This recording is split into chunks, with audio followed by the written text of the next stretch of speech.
Welcome, trusted advisors.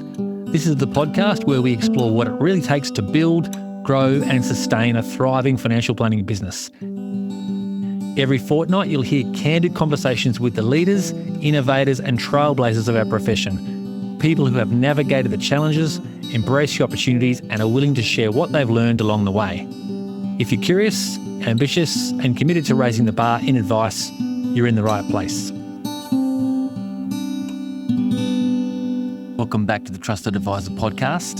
Today we're talking about something that can either quietly turbocharge your advice business or quietly strangle it, your technology, and more specifically, how to bring some tech sanity back into a world of noise, fads and very expensive mistakes. My guest is Peter Warne, co-founder of Finura Group, an independent technology advisor and software firm that works exclusively with advice businesses and licensees. Peter started his career as a paraplanner, has worked with hundreds of advice firms and now sits in that rare seat where he sees the patterns, the pitfalls and the genuine opportunities in advice tech and AI every single day. In this conversation, we get really practical. We talk about why tech consulting can feel like the Wild West and the hidden conflicts you should be watching for with managed service providers, software vendors and AI agencies who might just be rebadging cheap tools and selling them back to you at eye-watering margins. How to sanity check AI projects, avoid FOMO and use Peter's you only get to pick one thing ROI lens and squeeze the lemon approach before you add yet another app to your stack. And the difference between a genuine tech stack and what Peter calls a tech pile, and the common duplications in task tools, communication platforms and file stories that quietly add risk and complexity without adding any value.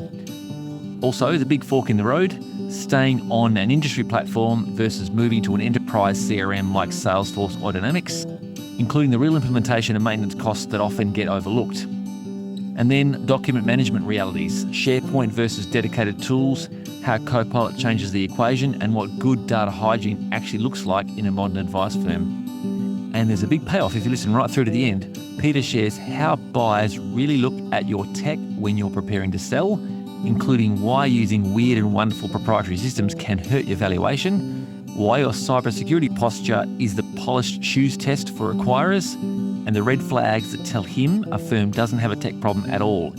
It has a leadership and business model problem, and why in those cases, he'll actually send them to a practice coach before he'll touch a tech project. So if you've ever wondered, are we overpaying for tech, underusing what we've got, or about to make a very expensive mistake, this episode is going to give you a much clearer, calmer way to think about it. Let's get into my conversation with Peter Warne. Welcome, Peter Warne, to the Trusted Advisor podcast. Thanks, Rob. Really good to be here. Really good to have you here. We met formally for the first time only a few weeks ago now at the Fitzpatrick's annual conference in Sydney. And we were both speaking at that event. And I'd seen you speak many times. You've been fairly regular on stage at different events. And I've always appreciated the kind of insight you've provided, but in a really just calm down everyone type of approach, the way you talk about technology, which I really appreciated. And when we got to meet for the first time, it was a great conversation we had then. And I'm looking forward to having this one today. Yeah, thanks, Rob. I suppose, as you can well imagine, tech's a really noisy world and lots of fads come and go. And maybe as I've gotten a bit older, I've probably learned that, my role needs to be to tell people to calm down a little bit. But at the same time, I really want positivity. I mean, tech is amazing. I mean, now look at how our lives now compared to what they were 20 years ago.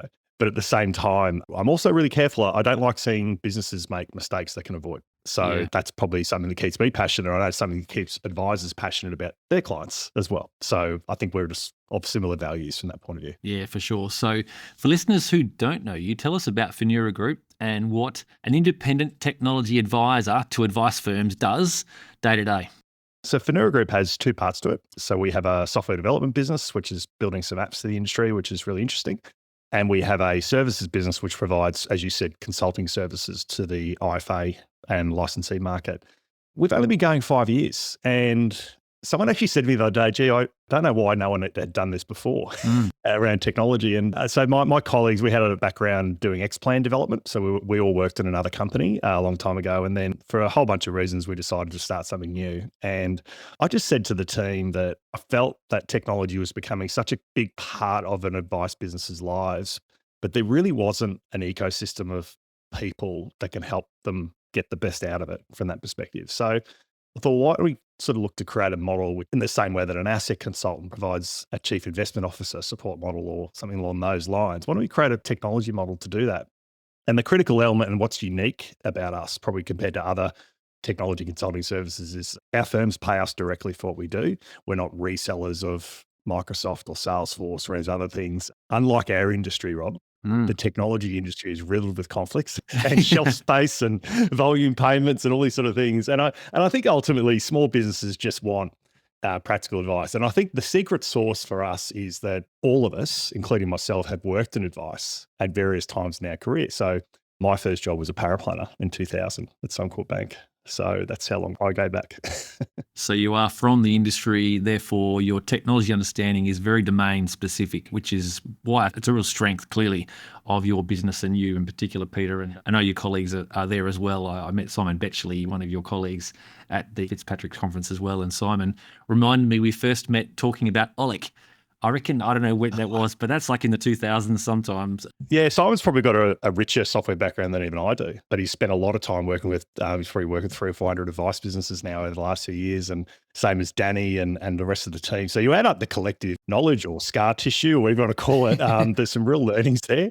So we're really blessed. And I think technology is a bit like advice. You know, I'm in constant admiration for financial advisors who have to be across the general practitioners of the financial world. They've got to be across all the legislative issues, the compliance, the investments, the clients' behaviors, the tech, and run a business. And so that is so challenging. And even with tech, it is really hard for us to have a whole bunch of all-rounders who are great at everything. So what we've really tried to do is build up a team who have areas of expertise. And I think one of the value adds that I think we add for our clients and things they tell us is it's nice that you can bring in the right people when we've got a problem.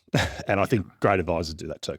Yeah, to have that diverse skill sets as a great credit to your firm that what you've been able to build there. So when we did a quick pre-episode chat last week, you made a point that tech consulting can be a bit of the Wild West. It's perhaps not as regulated as we're used to in financial planning, as you know. So what conflicts of interest do exist in our space? You mentioned there a moment ago just about technology and how there are things to be very aware when you're actually buying technology, when you're talking to vendors. What should advice firms watch out for when selecting a tech partner in that context about conflicts? Yeah, well, I mean, it's like everything. I think everyone has conflicts. It's how you disclose them. It's how you lead with them. So, you know, certainly if a business, when they're approaching you, when they don't volunteer, what some of their conflicts are up front. So we do that in our About Finura slides. We talk about our software business. We talk about how we manage conflicts in that. That's always often a good red flag because I just think you have an FSG, which talks about how you manage your things. So I just feel we should be the same. So that's probably just the golden rule for us. But I think the nuances and the things that people need to be aware of. So let's talk about managed service providers, for example. Yep. So managed service providers are your IT guys, for lack of a better term, that provide all the Microsoft and hardware support. Now, a lot of them are remunerated in different ways by providing volume to certain providers. So I came across an instance, I had recently joined the board of a business, an advice business, and for some reason, this business wasn't using SharePoint. It was using some other weird and wonderful bit of infrastructure to store its data. And I just knew hands down this IT service provider was getting a kicker on it. Yeah. So they were gone pretty quick, I can tell you, after we discovered that. And the thing that was annoying for the advice business is they were never told. They don't mind if there's something there, but when you're not told, it really frustrates people. So there's that side of it. They do resell hardware. So a lot of them get kickers for recommending certain laptops over others. So Lenovo, HP, they provide incentives to resell providers. Even I caught our IT guys. We have IT guys ourselves that manage all that stuff. And they were trying to sell me some new laptop. And I said, guys, you're talking to the wrong guy. I'm not going. I know what you're up to, you know. And in other industries, this is how business gets done. Mm-hmm. But our industry is now different. And so I don't think it's unreasonable that an advice firm wants to hold its suppliers to the same level of standards that they have to adhere to. So that's probably the big one. Those sort of things are, and I think for me, you're never going to get rid of those conflicts because in many cases, like managed service providers, often those conflicts hold their business models up altogether, a bit like the mortgage broking industry, or, those commissions, those things are actually really important for them to be viable. But there are probably other areas where we find conflicts are not disclosed. So in the startup world in particular, we do come across increasingly where we do due diligence on startups who are looking to enter this space and sell software to advisors or industry people that they often don't disclose their other business interests we often find that software has been recommended by third parties to advisors and it's not been disclosed that that person's a shareholder or an investor in that business. Like just those little human type things, I suppose, Rob, which are generally pretty big red flags. Yeah, absolutely. Even that managed service provider point you just made, that's a really good piece of insight that I think many people would not be at all aware of. In fact, I kind of had my suspicions, to be honest, because we've got an MSP like pretty much everyone does. And I always just get that sneaking suspicion. I'm thinking, this doesn't sound always like it's thinking about what we need. There is something else going on here. I won't go into detail, but they're a great provider. They do a great job, marvelous work. And I won't say who they are, but they are doing a terrific job for us. But I did get the sense there was some other stuff going on there that we had to be mindful of. And you've just probably pointed to the issue. So it's good to be aware of. And they're just strategies that often the big enterprise software companies use to grow distribution. They incentivize their distributors to do things. And as I said, I have no problem with it. All I expect is disclosure. That's it. Just be upfront. Yeah. The other thing that we must talk about, because AI is the topic that everyone wants to hear about. You noted when we chatted a proliferation of AI agencies, building things that are often pretty much off the shelf elsewhere, but they're building something specific and, if you like, bespoke. What are the common ways you're seeing practices getting taken for a spin? And how do they sanity check the vendor claims?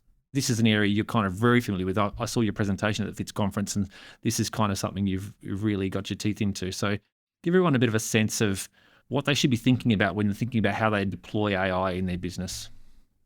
Yeah, so there's a lot in there. So the first part of the question really was around agencies. Yeah. So I'm not talking about AI app developers, so your file note apps, those kind of people. They're software developers, in my opinion. We're here talking about businesses that effectively come to you and they say, hey, we can solve a really bespoke business problem that you've got using AI, and we're going to build some technology for you to do that. That's kind of what they pitch. In some cases, there may be validity to what they're saying, and that's fine. But in a lot of cases, what we actually find is all they are really doing is just configuring some low-code third-party apps and putting a bit of a sticker on it and selling it to you and saying, here's your beautiful custom AI product. The realm that we are seeing the most proliferation of these approaches is actually in marketing.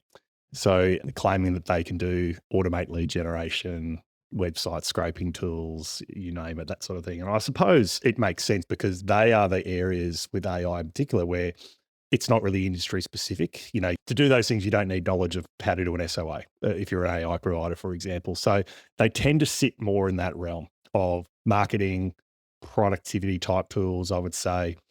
And what I have found is we've seen a number of businesses that have gone down those paths, in many cases signed up to $10,000, $15,000 a month type subscription fees. And really all they're buying for a third party is a bit of software that might cost $500, $600 a month. And it's been margined up heavily by a configurer. So we have come across those instances. We've also come across instances of agencies who have built custom software, because that's how they get paid, is building custom software where something off the shelf would have easily done the job, or they've built custom software prematurely. So we often say AI is a wave, and it is a big, long wave. And so a lot of features that, people were buying apps for ChatGPT not so long ago to upload PDFs and things. Now that stuff does it out of the box. So we're big on saying, don't go prematurely on some of these things, because that app you're spending money on will probably just be standard in 6 months' time. And so that's probably the area we just really caution our firms on. And not because we don't want them to do things, but it's just that ultimately all of us are small business owners, and you just don't have the capital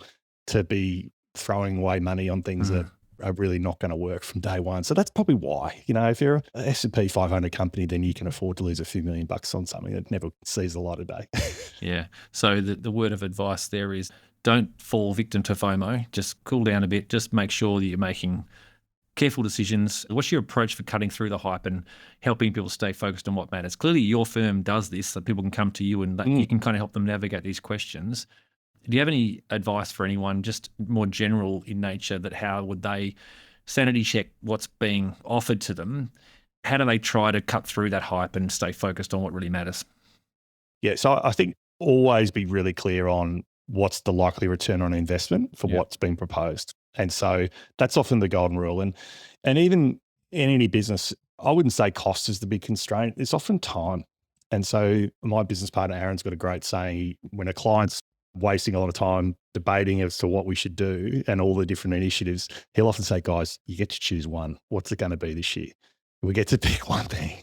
And that often sharpens your focus a lot. And you may find out that that marketing thing you thought would be really cool from an AI point of view is a lot less important perhaps than streamlining our review process or do something boring like that, or, cleaning up our client data so we're ready for AI next year, all those sort of pieces. So I find that that's probably the foundational piece. When it comes to where do we make AI investments and how do we sort of do that, I think the golden rule for us is always make those AI decisions with the greatest proximity to your data. So we believe that in most of the enterprise systems that advisors use, whether it's Microsoft or Salesforce or any of those global CRMs, there are already AI features in those platforms you're probably not using today. So we're really big on, hey, well, let's just squeeze the lemon there for things that we're probably already paying for and we're not utilizing fully, and almost earn the right. If we have proven beyond reasonable doubt that those solutions can't do that job, then we'll go and look for something else. So we still see a lot of businesses have never even touched Copilot agents, don't know how they work. And again, things that you can do for free, run experiments. You can get people like us in to help you get there faster, and that's fine. But that's a time cost. It's not a software cost. And it's not adding a new thing to the tech stack, which may or may not be there in 3 months' time. It's actually just getting to learn and use the systems you already know really, really well. And I just think they are good investments of time and money because these are things you're going to be using for the next decade, I'd suggest. Yeah, that's great. That framework, that kind of almost mental model to say, if you get to choose one thing, what's the ROI thing that they said right at the start there? I think that's a great framing to think about things, and often use that internally when we talk about things we're looking at, saying, if we could do just one thing, what would be the single greatest thing we could do that would move the needle the most? And it does help narrow the focus on what's the best ROI, and I love that. So I really think that's a great takeaway. And that point you just made again then about squeeze the lemon you've got, because actually a lot of what's already there that people aren't really utilizing, and that's true of almost every technology that people have in their business. They're not maximizing what they already have, and they're looking for something else. And you've got this great line about tech stack versus tech piles. What are the most common duplications you're seeing? People have gone off and tried to solve another problem that probably could have been solved with what they already had. We've got Teams and Zoom, people using for virtual calls like this one. People are using Trello and Planner. Microsoft's got Planner, and Trello is very commonly used. And so how do you unwind people in that tech pile space when they've kind of gone bolting all these things on where that possibly could have been a bit more streamlined? Yeah, I should say it was my colleague Danny that came up with Tech Pile. I think in a moment of frustration a while back, and it's just caught on. Is there a tech pile emoji? I know there's a pile emoji. I think she might use the poo emoji. Yeah, that's what I was thinking. Yeah. So what's a pile? A pile is just a bunch of stuff that's put together with no logical. My kid's room, right? It would be a pile, and so I think a pile happens generally. A tech pile happens because either people are just left to their own devices, and what I mean devices, I mean they've got to find a way to solve a problem. I think COVID played a role in this in the eastern states, particularly where everyone had to rush home, and they had more time maybe to just sort of explore different apps and things that they could use to solve problems. And when we meet a new client, I love to walk into their office and not just the front nice bit. I want to see the whole office, and I'll go around. I'll just take little mental screenshots of what are on people's screens. It just tells me what people are using. And it's just amazing because if you were to see that and look carefully, and you saw one day you walk past and someone had Trello open, and I'd well, why are you using that? Hang on, how did that happen? But if they're at home, you don't see that. Yeah. So that's probably those things. But you're quite right. The tech duplication is definitely probably more in the realm of the productivity apps that people use. So they are definitely in the realm of task management, workflow, and communication. There may be reasons where businesses have maybe merged and we haven't had the courage yet to get one team off another. And that's a lot of the work we do, Rob. It's a bit like marriage counselling or something like that, where you've got to get two businesses together and agree on one. And we're brought in to be the counsellor to work out the plan. And that happens a lot post-merger, I would say, where we go, oh, what's happening with the tech? So those things are really obvious ones for us. And the reason why we try to get rid of that duplication is it's not even a cost thing, because often these tools aren't super expensive. It's a complexity change management thing for us, is secure from a data point of view. So they're all the reasons we often go, hey, Trello versus Planet, it doesn't really matter which one you're on, but we've got to have good reasons why we went with one over the other. Is probably the main one, certainly not cost. But equally, we have found instances, in many cases, we've almost paid for justified our consulting fees by people having excess licenses on systems they've never looked at before. We had one very, very, very large client. We should have charged them an ROI fee. We basically covered 2x our costs because this was a very large company, but their actual managed service provider was charging them almost 300,000 a year more than they were supposed to be, and no one had picked it up. It's just the old story. Businesses tend to just accept their reality as it is each year and just say, oh, well, that was the fees last year. Let's just keep paying the same next year. And they don't look at these things. We also find, Rob, very few businesses can produce a itemized data set of all of the software they use, the licenses they have, who are their licenses assigned to, and what's the billing cycle for those licenses. That is a really important piece to do. To track the replication of systems, but also SaaS companies, as you probably worked out, they're pretty clever with how they do their renewals and things like that. And often these things just tick over annually before you have a chance to even do that as well. So we don't just want to see a line item on zero. We want to see an itemized list of everything that's been used and also the usage of those tools. You're an avid reader of business books and management books. When we were chatting there at the conference and we were talking about different books, and I saw you putting your hand up for things that I'd read that you've read. So we kind of are on the same wavelength about things that kind of interest us about productivity and how to improve business in general. I mentioned the Clayton Christensen book, Innovator's Dilemma, and how he talks about this jobs to be done concept, which I think many people will have heard of. How do you map the core jobs in an advice practice? You've got document storage, you've got plan production. There's a whole host of different functions, if you like, that have to be met by some form of technology, hopefully supporting it. How do you stop people just going for the shiny object, going for that shiny tool that looks great, that doesn't really solve the real problem, and go back to that, what are we trying to solve for here? What are the core jobs, and how do we actually make that the most streamlined and efficient that we can? Tell us about how you go through that with a practice.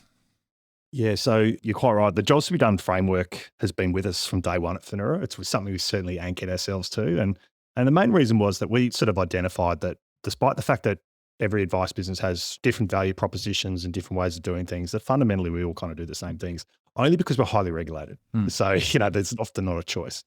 So by definition, those jobs to be done are quite consistent across a business. It's just that we've literally seen thousands of different iterations of how those jobs are done. And those iterations are not often deliberate decisions. They're just legacy. They're just people with over time have all had their little hands on the process and found a way to do things. So our role in that is to really boil those jobs to be done down to their essence. What are those core things?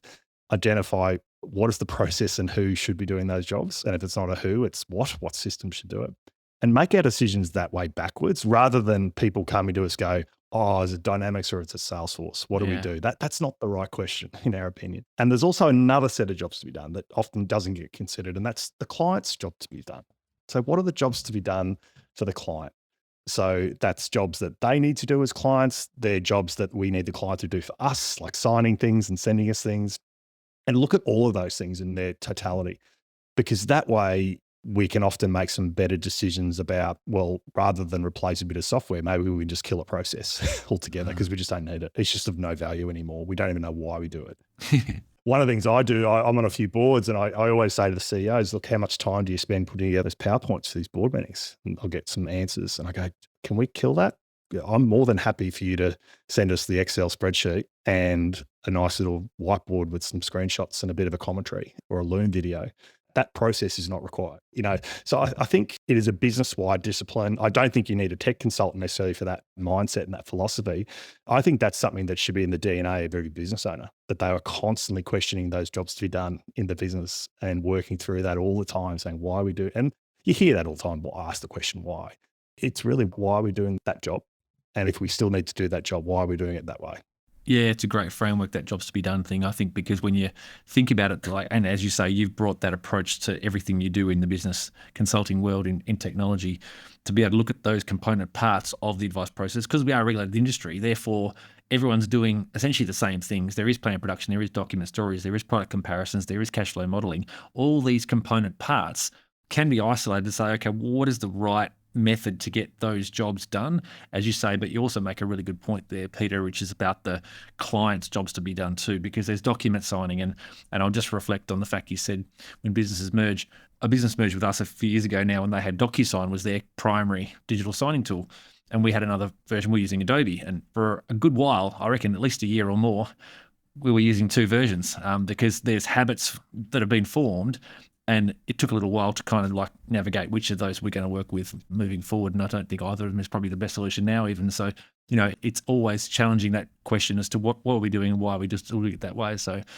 that's a really good framework. And something else you spoke about when we chatted last week, you talked about this first fork in the road that businesses should consider when they're thinking about whether they stay with the mainstay industry advice platform, keep it tight, stick with one, or they go bigger and go with a Salesforce or a Microsoft Dynamics CRM. There's a few in the market now on both sides.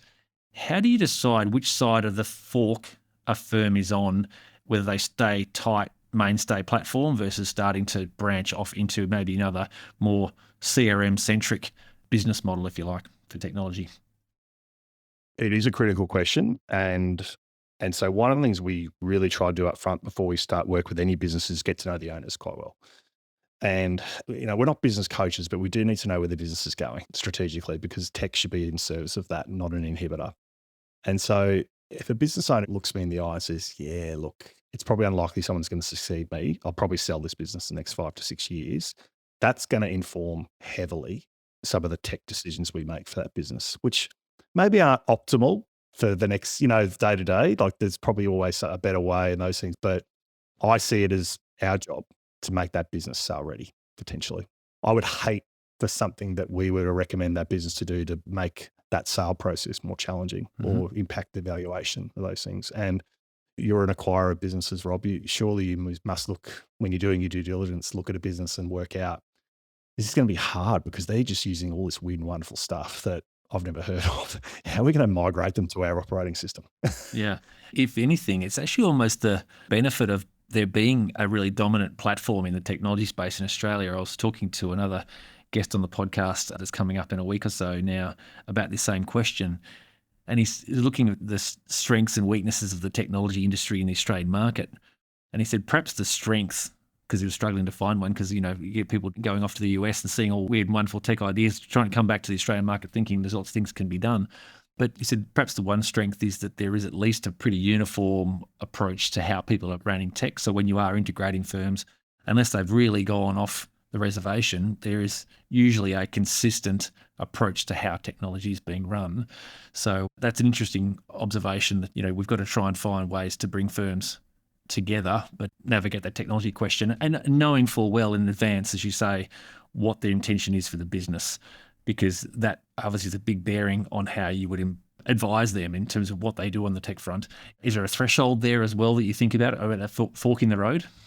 So let's say the business owner can't answer that question with any conviction. Then you start to look more at the size and scale of the operation. And so we still have this view that most people in any role can maybe handle 2 or 3 systems well, to sort of know them really, really well. And I'm yet to meet many people that, for example, who are all over Salesforce and all over Xplan and are experts on both. And we know Pat quite well, Collins, SBA, and he's probably learning new things about Salesforce every single day, right? Yeah. And he's been in it a long time. You could say the same thing about anyone that works with Microsoft Dynamics or HubSpot or anything. So I feel that traditionally smaller businesses probably do struggle to use some of those tools. Now, there is some interesting work going on with a few providers to sort of somewhat dumb down some of those capabilities to make them easier to adopt for a business. But even if you do that, Salesforce and Microsoft, as much as they may look superior to some of the industry-specific tools, they are still very complex beasts to get your head across. And I mean for a real user, a person that's really got to use this thing every day. And so I would say there is a law of diminishing returns for a small business going too heavy into those enterprise CRMs because firstly, they'll never maximize their full potential. That's probably the first thing. So they may just be overpaying for something they don't need. I think more importantly, I just feel that it will just create an added level of complexity that will never get the return on investment they're looking for. These tools have been built for companies with hundreds of thousands of employees, millions of customers. As much as we think we're really special in our industry, we're not in that realm. Where I do find good implementations of those CRMs is probably in 2 key areas. So definitely where businesses have quite sophisticated marketing, lead generation strategies, where they're quite bigger businesses and they've got lead management, they've got sophisticated engines that are running those things, and they are great because they're really, really well classed at that, and the industry tools don't do that well. So if you're big on client experience and lead management, then you're probably going to end up there. The other area is, I think, if you're multidisciplinary, if you are accounting, lending, financial planning, it's really hard to get those tools to talk to each other. So we almost see those tools as like the canopy over the top, and they're all going to have their individual pieces.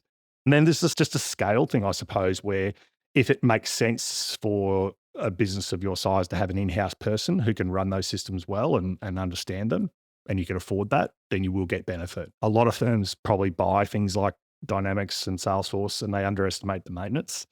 They don't budget for it. Doesn't come with the support package that we would expect. In fact, it can be almost double what you spend on licensing just to keep these things maintained. A bit like yachts. We've labelled this episode Tech Sanity, and that's I think you've just nailed it on that one. Just that's a really useful way of thinking about how to actually approach the technology question, just to give people some sort of guideposts as to where they should be thinking, and perhaps just be more intentional about what your business is, where it's at, and what it's most going to get its use out of software. So don't go too far too fast, because as you say, even the software they have probably isn't being fully utilised. So that's pretty good guidance right there. So let's go back and talk about AI again for a second. You're seeing a lot of advice firms. You're meeting with a lot of firms and seeing what they're doing. Beyond basic file notes and doing the file noting, what are you seeing that's getting real traction out there in the market right now? So in terms of advice businesses, definitely on the marketing content generation side, I'm seeing a lot of advisors using AI to help avoid the blank page anxiety that we have when we're asked to write an article or a blog or prepare for a podcast, dare I say. Yep. And so I think it's wonderful for that. And so I'm loving seeing more and more content on LinkedIn for advice firms. That's great, because we've got to compete with the AI slop of the fintech influencers, right? So the more we do, that's actually credible content. Let's keep going with that. So that's been excellent. Definitely seeing firms using, for their investment research, using sort of more research agents to maybe rely a little less on what the fund managers are providing us and use those as inputs, but actually do some of our own market analysis and come up with some own charts of our own that we want to tell a story. And I remember even back when I was in advice businesses, my dad was an advisor too. And I remember he always had two charts in his office. He had the big Vanguard one, the big Vanguard chart. Yeah, everyone's seen that one. That was awesome. And I think Perpetual had a really good one as well. But you can sort of build those now yourself and do ones that are specific for your business and your brand and identity. So I'm loving just seeing firms trying those ideas. And the other area that I've, to be positive about things, I'm loving seeing firms who are using, agents and tools to help communicate with clients more effectively. So we have a habit of putting jargon in our industry, in our communications with clients. And one of our private wealth firms we look after, they have a lot of very wealthy clients in the many, many tens or hundreds of millions of dollars. And they reminded me the other day, a lot of our clients were just small business owners that sold their panel beating shop to a roller for $100 million. They're not sophisticated people. They don't want to read about Sharpe ratios and all these other bits and pieces. So they are using AI to help communicate with those people more effectively. So I think they're great examples. In terms of advice specific, I still think we have a long way to go before we're ready for full SOA type things. And I would only say that because the regulatory risk, the risk of hallucinations is there. And I would say the risk reward ratio is probably not optimal for that right now. I just think I read this morning that a King's Counsel and a solicitor have been sent to the federal courts, sent them to the Law Society for a slap on the wrist for AI hallucinations in a federal court submission here in Australia. Wow. That's starting to happen. I fear we're going to have some of that next year in advice in Australia, unintended consequences. And now, look, to be fair, those mistakes were made by paralegals, by younger people, but that's what's going to happen. So we are sort of encouraging businesses to sort of keep that maybe out of the stuff that's going to probably get you in trouble if it goes wrong, only because there's so many other areas that you can actually get value from that aren't going to cause you problems. The big one that I'm really hoping to see more of, and I think the enterprise CRMs will lead the way here, is on data management. So what I mean by that is that a lot of the more contemporary CRM tools now have AI capability that'll sort of make it easier to ingest data, update client information, just be better at that and structure data better. And a lot of work we do, Rob, is just cleaning up crap data for businesses. And so AI is pretty good at that.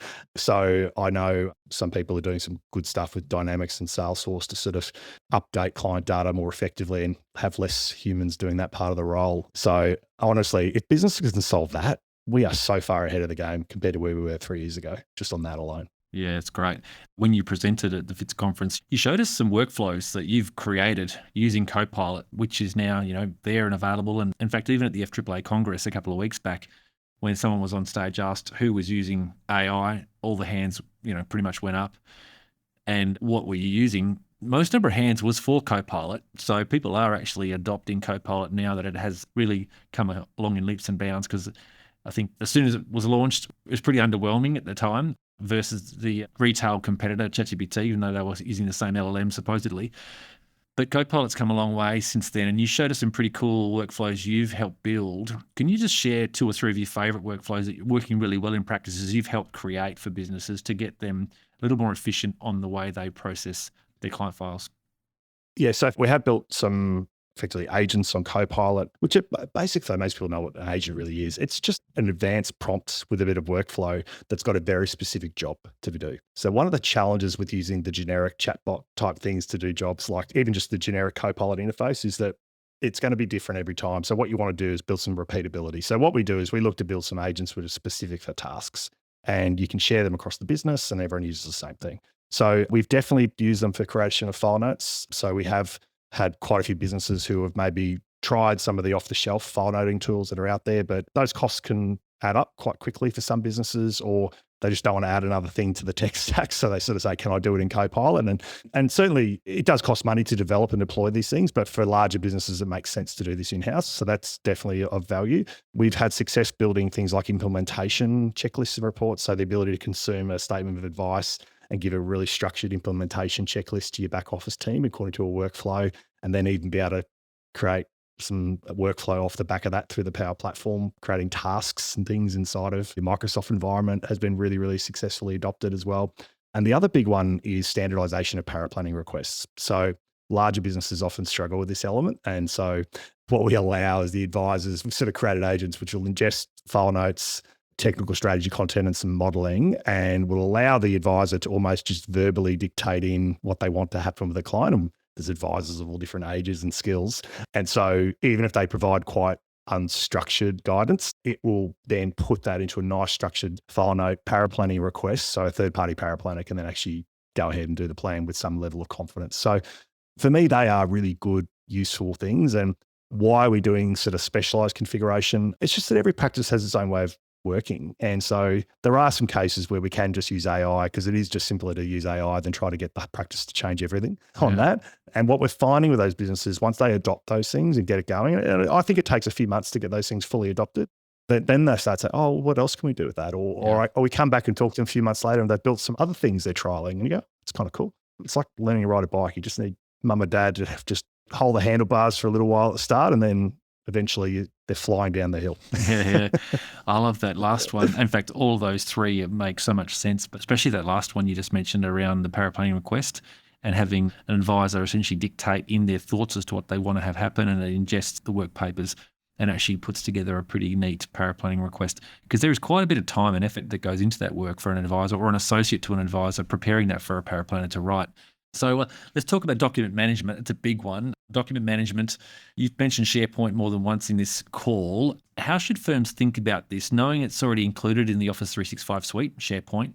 But there are also other enterprise-grade business solutions like we're using. We've used Box now since 2017, so 8 years, and it's a highly sophisticated enterprise-grade document management system. It's got all the things we would want. And when we first looked at SharePoint in 2017, it wasn't where it is today. I haven't really spent the time going back because I haven't got the technology skill to do it anyway, but comparing SharePoint to Box, for example, because Box comes at a cost, SharePoint's included.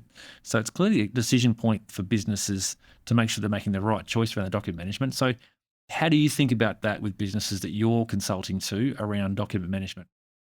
The main advantage of getting people onto SharePoint now is the way Copilot works specifically. So most of the Copilot features will only perform at their best if your data is inside of SharePoint. So simple as that. So using the more advanced version of the Copilot now, it can basically comb through all of your SharePoint information to get context on the job that you're trying to do. So that in itself has probably been a great push to get some firms who, frankly, we still have found people using data on premises and all sorts of wonderful things happening. So don't beat yourself up about Box. And people still using Dropbox, and please don't use data that sources which aren't domiciled in Australia. There's a whole bunch of things like that. So it's given people that nice little push along to start using SharePoint from Yeah. that point of view. I would also say too, depending on how it's configured, that the collaboration features inside of Microsoft are important. So obviously by using SharePoint, it's going to make co-authoring of documents and all those things work a lot more effectively on that side. The main tricks and things to be careful of is make sure you structure your SharePoint data correctly. So, for example, at Finura, we have certain clients where confidentiality is super important to them beyond anything else. So we'll have separate SharePoint structures for them just to make sure our Copilot doesn't access that. We advise businesses, I suppose, to have certain information like salaries and sensitive employee data in a separate SharePoint folder structure. So Copilot's configured to not do that. So, and even the fact you can do that with the Microsoft suite just gives you a lot of power and flexibility on that side. The other big one is backup and recovery. So I've only had one instance where this happened, but I completely butchered a report with a client. We had all sorts of stuff happen and I didn't realize it, but Aaron just said, oh no, I can pretty much go back any second of the day and recreate what you did because we're way ahead of everything SharePoint built. So that sort of inbuilt resilience to the data is pretty incredible when you see it happen and it validates your decision that you went that way. Look, I think for you or anyone else who's using Box or any of those sort of really superior tools themselves, I mean, Box works particularly well with Salesforce, right? So I see a lot of that. Yeah. And so maybe for you, the benefits of that actually outweigh any disadvantages of not being on SharePoint. So it's like everything. It's going to be case by case. Nothing's going to be perfect. But certainly if you don't fit in that category, if you're just pretty much using Microsoft and Xplan or IntelliFlow or something, then you should be on SharePoint. No questions asked. Yeah, there you go, everyone. Bit of free advice and good advice at that. And you're right, Box does integrate extremely well with Salesforce, which is why we went there in the first place. Yeah. And speaking of all things CRM, when we chatted, you talked about this kind of a bit of the Lego reality of going for enterprise CRM, and you said it there a few minutes back now as well, just about be prepared for what you're getting yourself in for.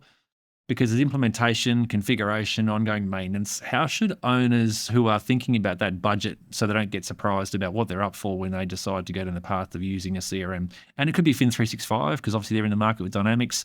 It could be what we're with Practify at the moment and looking at our alternatives as well. So yeah, just so that people aren't surprised when they decide to go away from Xplan as the be-all end-all, what should they prepare themselves for?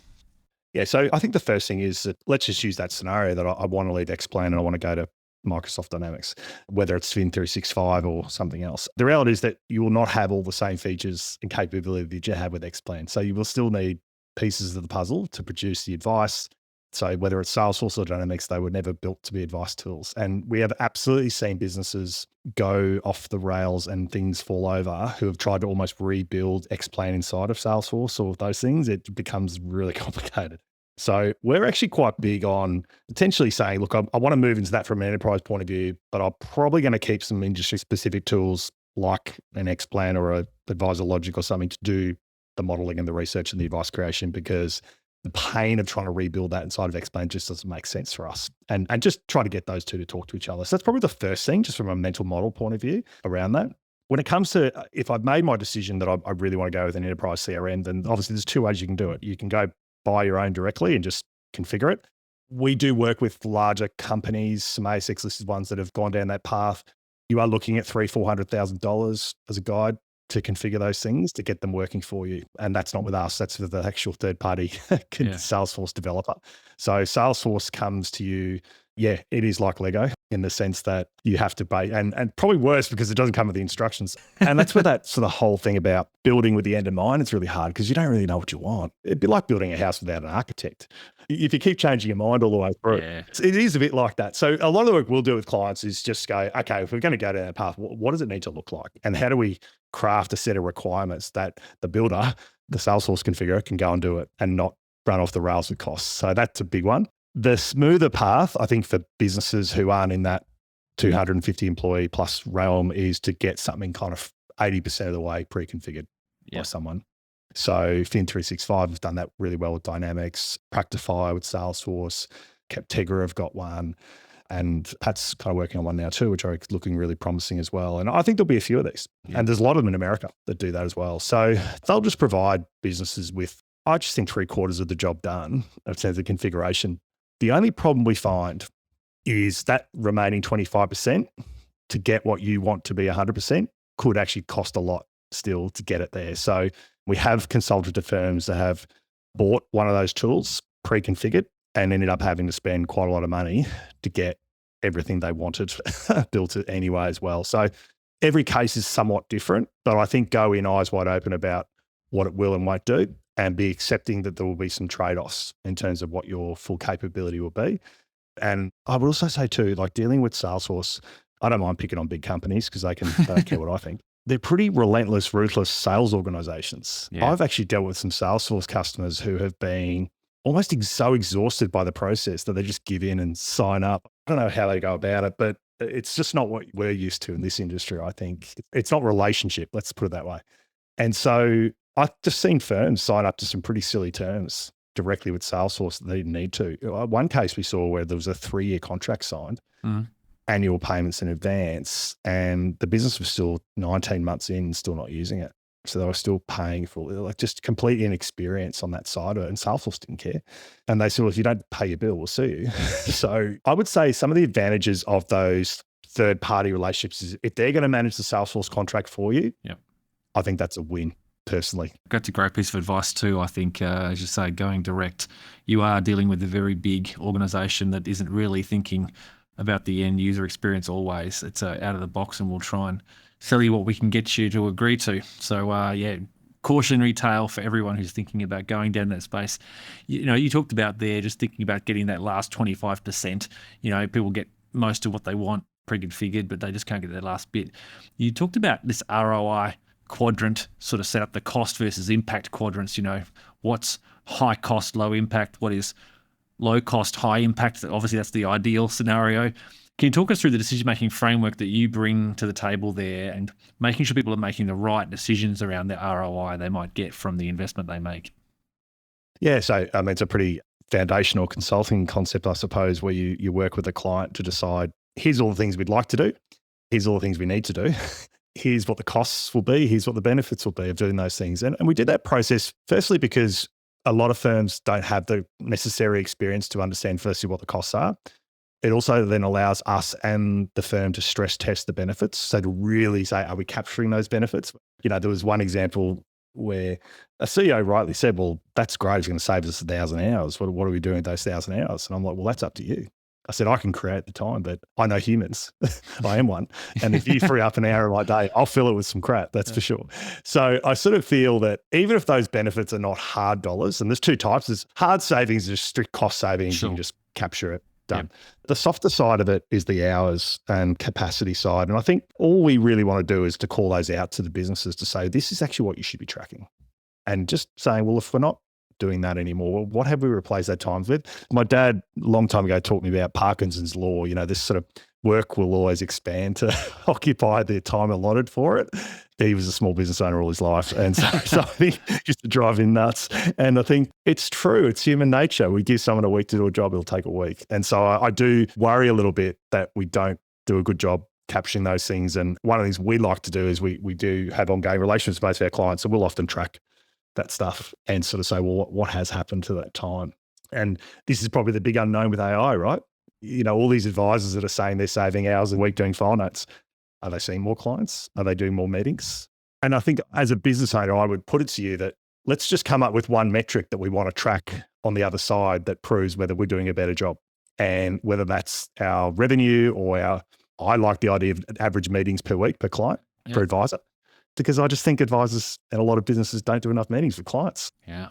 If we increase the number of meetings an advisor does per week with client by 3, for example, that's 120 extra meetings a week. Now, I just think as an industry, that's a great way to improve our capacity. So maybe it's as simple as that. That's gold. I agree with you. It's a great metric to track, isn't it? Meetings per week, average meetings per week per advisor, because I was actually just reminded as you were saying that of a research report that Mark Kitts has put out talking about the major drivers of advisor productivity, and client-facing time was one of the top 4, and just putting people in front of their clients more often, giving them support to do that is a critical lever. So getting people in front of their clients more often, meeting times is a good one. Now, I could talk to you all day, Peter. I'm going to ask you 2 more questions because I've got to respect your time here because I love this conversation. When I first put a question set together, it was a long, long list. And I thought I'll be here with 3 hours with Peter, but I'll ask you 2 more if that's okay. Sure. The first one is about M&A. People are out there looking at acquiring firms, but also there's firms, as you mentioned earlier, they're thinking about, well, I don't have a solution here in internal succession. I don't have the next generation leader coming through. I am going to be looking to, at some point, sell. They might be in their 50s. They might be a couple of years away, thinking about how do I prepare my business as best it can be to sell to someone. How should they think about setting standards around technology, knowing they're going to sell at some point, to make themselves more attractive and perhaps more acquirable through the tech choices they've made? Yeah, so it's going to be an unpopular opinion, Rob, but it's probably going to be orientate your technology that you sit on towards the most commonly used ones. Yes. So for a lot of businesses, that may be Xplan, and only because that's their platform. They've got a lot of experience migrating. Licensees in particular, if they're licensed by someone else with Xplan, they're constantly doing Xplan migrations every day. And I just think from an integration point of view, it'll tick a lot of boxes for an acquirer to go, okay, I'm really comfortable with that. Also from a data security and all those other things point of view, if you are using something weird and wonderful no one's ever heard of. So right now we've got a live engagement with a couple of clients who are acquiring a business at the moment that has proprietary technology. So they having to spend a lot of money with us to do due diligence because, rightfully their board has said, we don't want to inherit a problem that we're on the hook for from a tech point of view. So there's all those little things that, you go, gee, was it really worth building that custom CRM? Because now you've got to get people like us coming in, poking around, and it may not end well. So I just think there's a lot to be gained by that. And then obviously, I think the other important elements too are just getting their house in order with how the Microsoft environment is locked down and use cybersecurity processes and standards as well. So cybersecurity issues can bubble away in the background before they come to light. And so if I was acquiring businesses right now, I'd want to see, how long have they been adhering to the Essential 8 for? What's their track record on this?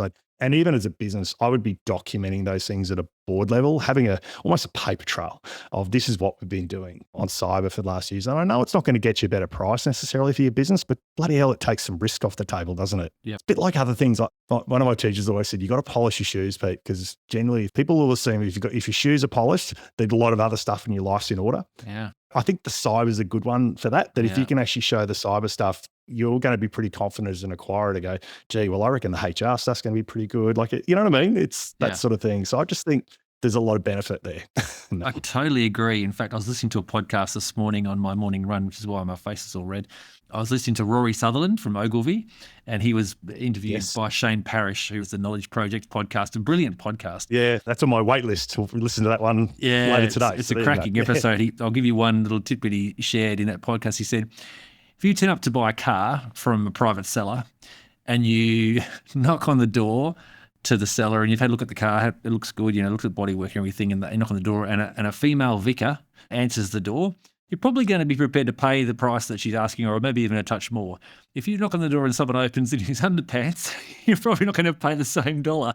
So it's just that human judgment, that heuristic, I suppose it is, as you said, like Peter, shine your shoes, because it's just a heuristic people use to determine, are they well organised? Is it something of value that I can rely upon? I like the heuristic. And we all do it. We all make judgment calls about because we're trying to ascertain, is this a real thing? And cybersecurity would be a perfect way of indicating, is this firm in good order, because they've been following Essential 8 and they've got that nailed down. It's a pretty good indicator, I would think, that they are well in order in the way they run their business. So yeah, it's a good one to think about for people. And no doubt you're doing these DD exercises for firms when they're looking to make acquisitions. So one more question for you, the last one.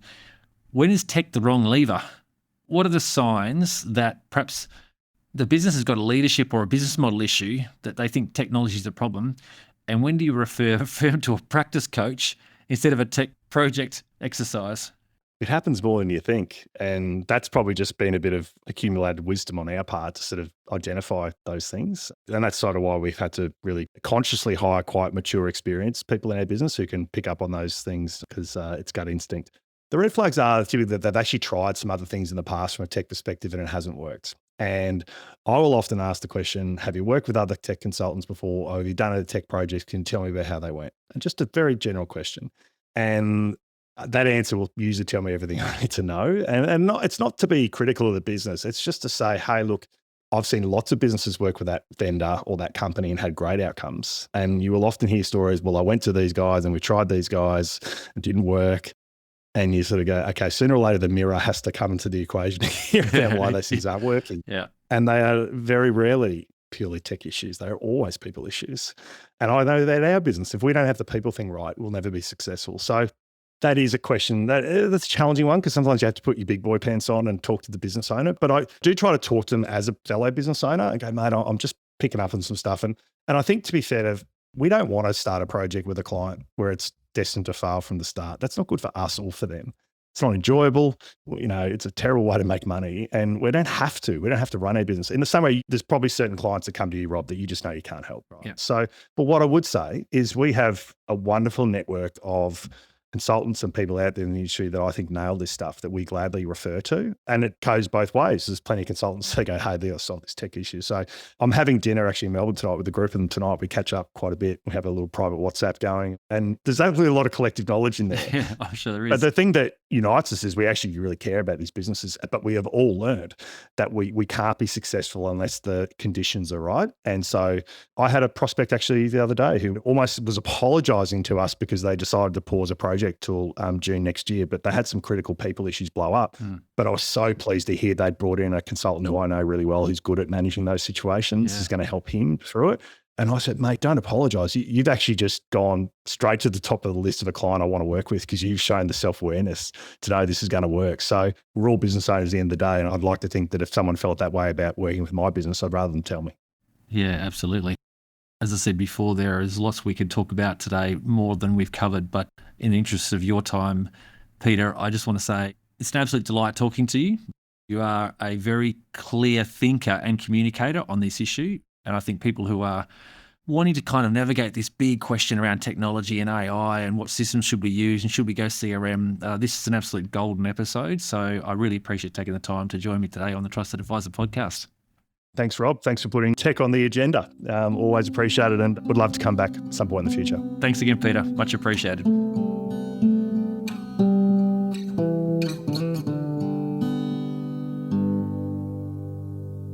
Thanks for tuning into the Trusted Advisor. I hope today's conversation brought you new insights and inspiration for growing your business. If you enjoyed this episode, please subscribe on your favourite podcast platform, leave a review and share it with others in the industry.